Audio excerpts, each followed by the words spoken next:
பாண்டிய மன்னர் ஆட்சி தான் முதலாக இந்த உலகத்துல தோன்றிய முதல் அரச அதிகாரம். அதற்கு முன்னாடி காடுகள்ல ஒரு கூட்டம் கூட்டமா மனிதர்கள் வாழ்ந்தாங்க அப்படிங்கிறது தான் வரலாறு. ஒரு முறையான நிர்வாக முறைமையோட ஒரு கட்டுப்பாட்டோட சிவனால் உருவாக்கப்படுறது தான் இந்த பாண்டிய ராஜ்யம். அந்த சிவனை அடிப்படையாக வைத்துதான் மன்னர்கள். அவன் தான் ஆதிவேந்தன். அந்த ஆதிவேந்தனை அடிப்படையா வைத்துதான் எல்லா மன்னர்களும்.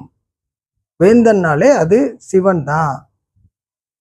பாண்டிய வேந்தன் அப்படின்னா அது சுடலை ஆண்டவன் தான்.